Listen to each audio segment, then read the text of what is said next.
तो हम सब बस एक चीज पे टिके रहे, मंजिल है भगवान शिव स्वयं, रास्ता है शिव शिष्टा का, और हम सब यात्री हैं।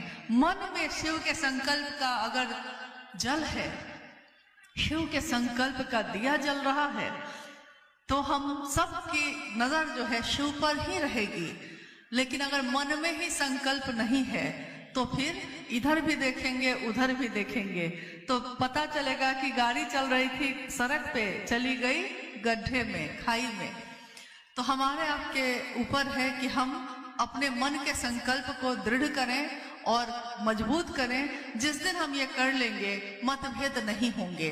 इसका भी साहब ने कहा था कि और विधाओं में और जो मत हैं या रास्ते हैं उसमें शुरुआत में कोई एक होता है, बाद में उसमें 3 भाग 4 भाग होते हैं, लेकिन शिव की शिष्यता में प्रारंभिक समय में ही लोग बटेंगे और अंत में सब एक हो जाएंगे। ये मेरी बात नहीं है, ये उस शिव के शिष्य हरिनानंद जी की बात है जिनके विचार पे आज करोड़ों लोग चल रहे हैं। मेरे विचार से तो एक आदमी नहीं चलता, आपके विचार से तो एक आदमी नहीं चलता, लेकिन जिसके बोली से, जिसकी सोच से, जिसके विचार से आज करोड़ों लोग चल रहे हैं, कितनी ताकत होगी उनमें, कितनी ऊर्जा होगी उनमें। तो उनके संकल्प को अपना संकल्प बनाएं और चलें। जिस दिन हम ऐसा कर लेंगे कोई मतभेद नहीं, कोई वैचारिक मतभेद नहीं होगा। एक अंतिम जिज्ञासा। कुछ लोग कहते हैं कि साहब श्री अपनी सारी आध्यात्मिक शक्ति मुझे ही दे दिया है, दीदी के द्वारा कृपया प्रकाश डाला जाए।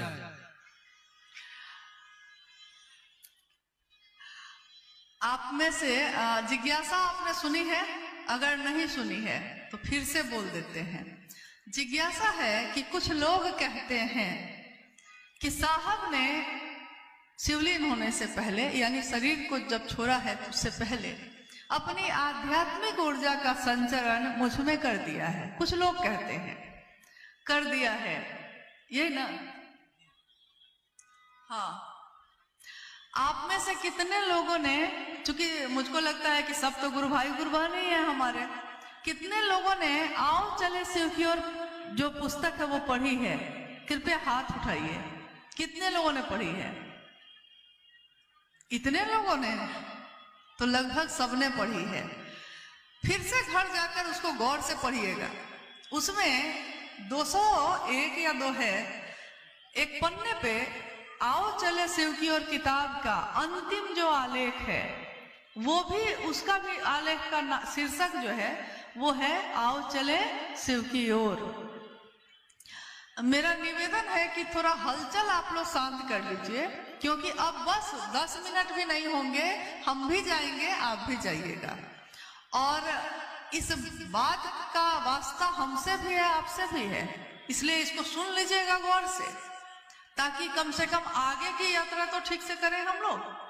अब सुनिए, उसमें साहब ने लिखा है कि जब मां नीलमानंद जी शिवलीन हुई थी, 17 जून 2005 को मां नीलमानंद जब शिवलीन हुई, उस समय कुछ लोगों ने पूरे अभियान चलाकर ये बात लोगों में स्थापित की कि मां नीलमानंद जी ने शिवलीन होने से पहले अपनी आध्यात्मिक ऊर्जा उनके अंदर ही आहरित कर दी है, यानी डाल दी है।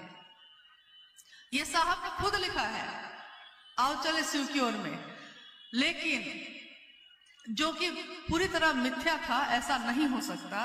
इसी को उन्होंने अगली पंक्ति में स्पष्ट किया है।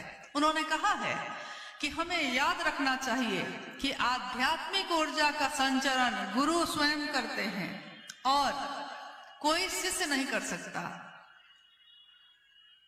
और अपने जागतिक लालसा के लिए तो ये हो ही नहीं सकता। अब रही बात, साहब हरिनानंद जी ने अपनी आध्यात्मिक शक्ति का संचरण कुछ लोगों में कर दिया है।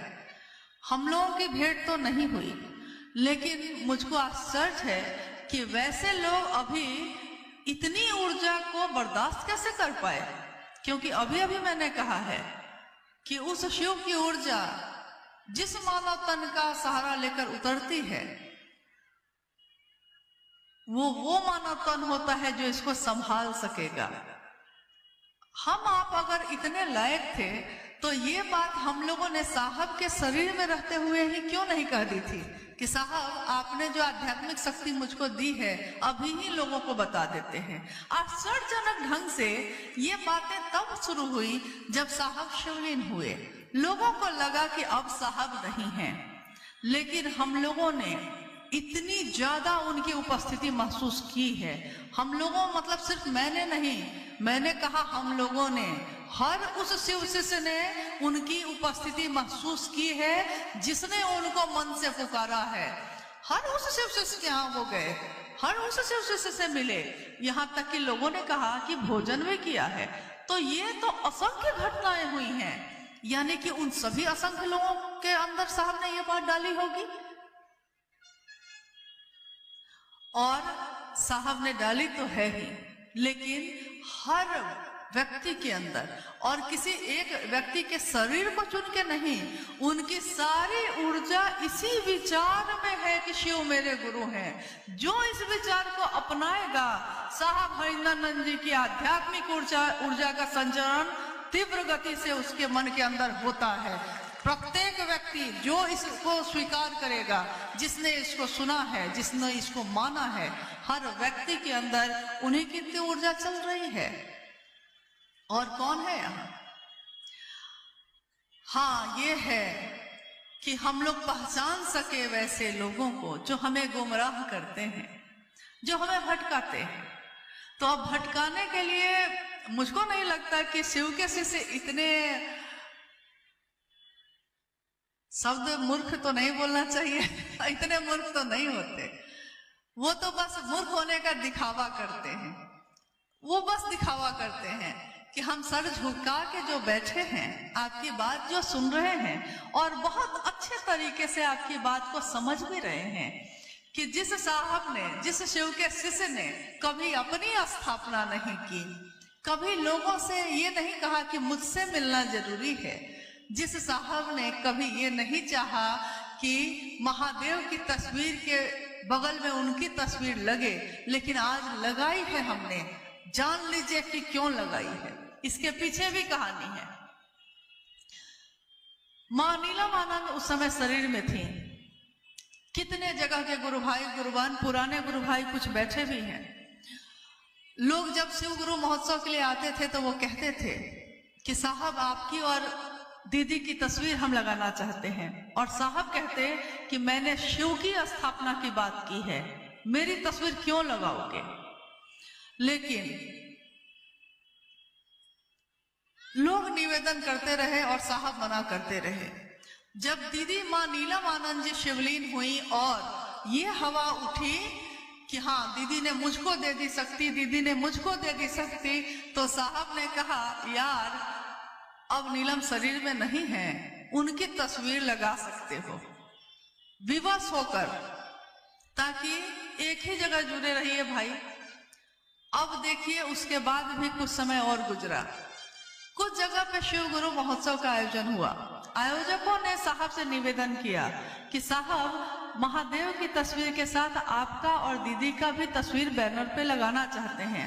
साहब ने स्पष्ट शब्दों में मना कर दिया। उन्होंने कहा कि नहीं, मेरी तस्वीर क्यों लगेगी, लोग महादेव को देखेंगे, मुझको क्यों देखेंगे, मना कर दिया।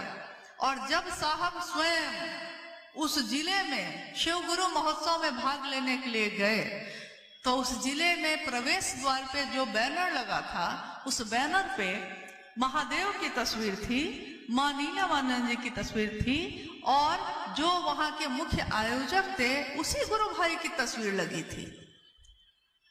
आश्चर्य लगा हम लोग को, इतना दुस्साहस कोई कैसे कर सकता है, ये साहस कैसे हुआ?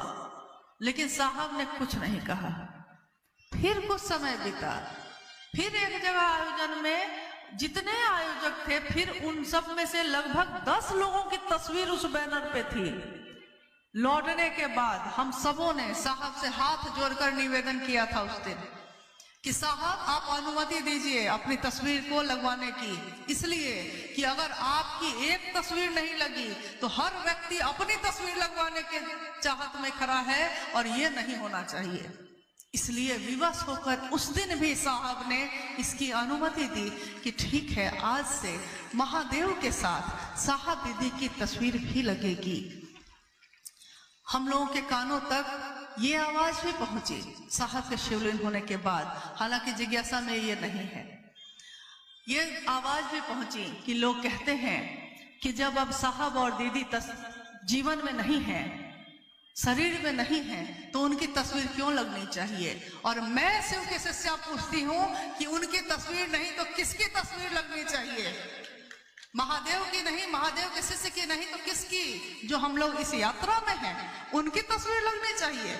और ये नहीं होगा। हाँ, तस्वीरें माध्यम होती हैं, शिव की तस्वीर माध्यम होती है शिव तक पहुंचने का। शिव नहीं होती, लेकिन शिव की छाया होती है तो हमारे लिए नमन के योग्य है। साहब मन से मिलते हैं, दीदी माँ मन से मिलते हैं, तस्वीरों से नहीं मिलते। लेकिन उनकी तस्वीर ना लगाएंगे तो नतीजा तो ये हो रहा है कि हर व्यक्ति अपनी तस्वीर लगा रहा है। क्या उसकी शरीर की मौत नहीं होगी? तब किसकी तस्वीर लगेगी? इसका अंत नहीं होगा। इसलिए यहीं पे अंत कर दिया जाए कि बस एक तस्वीर लगेगी साहब की, एक तस्वीर लगेगी माँ नीलमानंद जी की, और मेरे गुरु शिव की तो लगेगी ही लगेगी।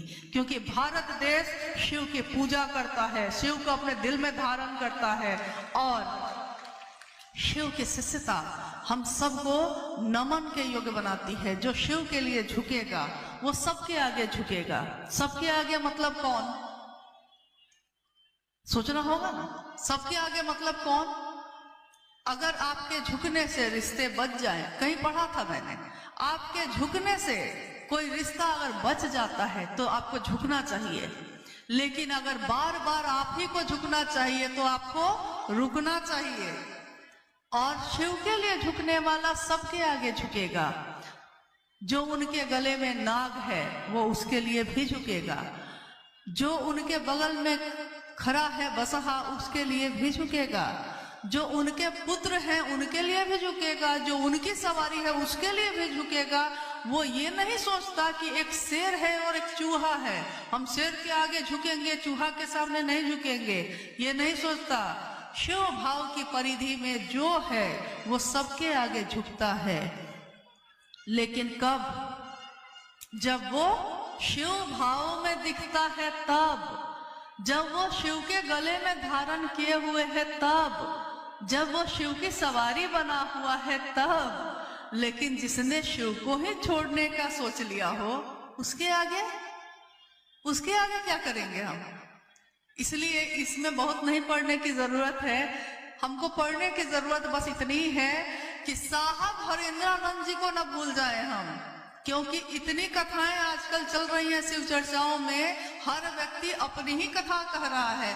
कभी कभी तो मुझको आश्चर्य होता है कि जब किसी गुरु भाई या किसी गुरु बहन के द्वारा सुनने में आता है कि वो कहते हैं कि मैं उस समय बैठा था, मुझको साहब ने ऐसा कहा, मुझको दीदी माँ ने ऐसा कहा, तो मुझको लगता है कि क्या उस समय पूरी पृथ्वी पे सिर्फ साहब दीदी और वही व्यक्ति थे और बाकी कोई साहब के पास नहीं बैठता था? और क्या दीदी माँ ने सिर्फ एक व्यक्ति को अपनी सारी ममता दे दी है, हम लोग को और आप लोग को किसी को नहीं दिया है? तो माँ की ममता करुणामयी होती है, वो सबको एक समान देती है। और पिता का वात्सल्य भी पोषित और पुलवित करता है, वो सबको एक समान चाहता है। तो साहब हरिंद्रानंद जी ने अपने लिए सेवा तो किसी से ली नहीं इस जीवन में। इस शरीर में रहते हुए आज तक उन्होंने सेवा नहीं ली है लोगों से। कोई नहीं कह सकता कि जाकर उसने कभी पांव दबाए हो साहब के, कोई नहीं कह सकता कि उनका कपड़ा धोया है किसी ने, कभी नहीं। हाँ, उनके नाम पे लोग दूसरों से करवाते हैं ये काम। साहब हरिंदरानंद जी के घर में मैंने खुद अपनी आंखों से कभी नहीं देखा कि किसी गुरु भाई गुरु बहन से काम करवाया जाता हो। वहां हम लोग खुद कर ले, लेकिन गुरु भाई गुरु बहनों को ये कहने का अधिकार साहब ने किसी को नहीं दिया। उन्होंने साफ कहा, शिव के शिष्य को, शिव के शिष्यों का सम्मान करना होगा, और चाहे वो आज का शिव शिष्य हो या 30 साल पहले का शिव शिष्य हो, शिव की नजर में वो बराबर है। यहाँ कोई बड़ा नहीं, कोई छोटा नहीं, कोई अमीर नहीं, कोई गरीब नहीं, शिव के शिष्य सब बराबर हैं। इसलिए अगर वरिष्ठ हैं तो आप सब हैं, अगर बड़े हैं तो आप सब हैं, और आप एक के पीछे हजारों लोग हैं। आने वाले समय में असंख्य लोग जो सामान्य हैं, अति सामान्य हैं, क्योंकि सामान्य से अति सामान्य लोगों ने ही महादेव के काम को आगे बढ़ाया है। जो सामान्य है मतलब जो अति सामान्य है, इसका अर्थ जो अति सामान्य, जिनको सोचना पड़ता है कि अगले दिन हम क्या खाएंगे, पैसा नहीं है, पैदल चलकर, साइकिल से चलकर, मीलों मील जाकर महादेव की बात पहुंचाते हैं और लौट जाते हैं। लोग कहते हैं कि खा लीजिए भैया, भूख लगी है, लेकिन संकोच में पड़ जाते हैं, कैसे खाएं, लौट जाते हैं उसी तरह। वैसे लोगों ने महादेव का काम को बढ़ाया है। महादेव क्षमा नहीं करेगा अगर उन लोगों को हम लोग खिलौना समझेंगे, क्योंकि ये शिव के शिष्य हैं, दिखते सामान्य हैं, साधारण हैं, है नहीं वो। जिस दिन उन्होंने अपने महादेव से पुकार लगा दी, पता नहीं हमारा क्या होगा। अभी भी सावधान होने की बेला है, कुछ भी बिगड़ा नहीं है। आइए हम सब एक विचार से चलें, जो साहब ने हमेशा कहा कि याद कीजिए कितने श्लोक, कितनी पंक्ति हम पढ़ते हैं, हमारी सभा एक हो। सभा एक मतलब एक सभा में बैठे हम सभी शिव के शिष्य, हमारे दिलों में जो भाव पलते हों वो एक हो, हमारे मन में जो शिव का संचरण हो रहा है वो एक हो। यानी हम सब एक दूसरे को प्रेम पूर्ण ढंग से देखें, एक दूसरे का हाथ थामें, सहयोग करें, शासन ना करें, सहयोग करें। और मुझको विश्वास है कि आज का ये शिव गुरु महोत्सव शिव की स्थापना के लिए, जो कि नवादा जिला साहब के दिल के करीब रहा है, लेकिन नवादा जिला में लाखों शिव के शिष्य रहते हैं, तो जब जिला रहा है तो वो लाखों शिव शिष्य भी रहे हैं। अपने साहब दीदी का ध्यान कीजिए, अपनी यात्रा पे ध्यान दीजिए और आगे बढ़िए। शिव प्रतीक्षा कर रहे हैं और हम लोग किन किन के पीछे घूम रहे हैं। अरे हमारे शिव प्रतीक्षा कर रहे हैं आपकी, तो महादेव को, अपने मन को उस महादेव तक ले जाइए। कहते हैं ना, जो साहब ने हमेशा कहा कि अरे भाई चमचाई ही करना है, तो सबसे जो ऊपर बैठा है उसकी करो, चमचा ही बनना है। तो जैसे मैं खुद शिव तक तो अभी तक भी पहुंच पाई हूं कि नहीं पता नहीं, लेकिन जितना ही साहब तक पहुंचा तो मुझको लगता था कि जो वो चाहे मैं वही करूं, बस उसके अलावा कुछ भी नहीं। तो अनुभव बैठे हैं, इन्होंने मेरा नाम रख दिया था बेलचा। एक होता है चम्मच जो छोटा सा सामान उठाता है, एक होता है चमचा जो उससे थोड़ा सा बड़ा होता है, और उससे भी बड़ा होता है बेलचा। तो बनना ही है तो बेलचा बनिए, चम्मच बनिए, चमचा बनिए, जो बनना है अपने गुरु शिव का बनिए और साहब दीदी का बनिए भाई। अरे कोई तुझसा हो तो तेरी बात करे, कोई तुझसा हो तब ना तेरी बात करे, लेकिन तुझसा, तेरी दुनिया में तुझसा तो कोई मिला नहीं, तेरे सिवा तो कोई और मिला नहीं, तुझसे ज्यादा किसी ने मुझको चाहा नहीं, तुझसे ज्यादा किसी ने चाहा नहीं कि मैं शिव का शिष्य बन जाऊं। साहब हरिंदरानंद जी ने साफ कहा, शिव का शिष्य और शिव को गुरु मानने वाले लोग यानी शिव के शिष्य, वो शिव शिष्य बने हैं कि नहीं बने हैं, ये उसके और मेरे बीच का मामला है, ये किसी तीसरे का मामला नहीं है। इसलिए किसी को इसके बीच में आने की जरूरत नहीं है। मैंने अभी कहा हमको भय होना चाहिए बीच में आने से, हम किसी के बीच नहीं आ सकते। जैसे मेरे और साहब के बीच का रिश्ता मेरा उनका है, आपका और आपके साहब के बीच का मामला भी आपका उनका है। बात बाकी लोग मिलते हैं, सम्मान सबका कीजिए, अपमान किसी का मत करिए, प्यार सबको दीजिए, वो चाहे दे या ना दे।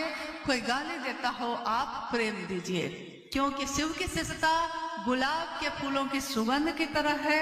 कांटों पे चढ़ के वो गुलाब खिला जरूर है। कांटों को दुनिया नहीं देखती, दुनिया गुलाब को देखती है, शिव की शिष्यता को देखती है। शिव की शिष्यता के फूलों में सुगंध है, सुवासित है, और ऐसी सुगंध है जो दुनिया को भी सुवासित करती है। आप लोग बड़े कष्ट में बैठे और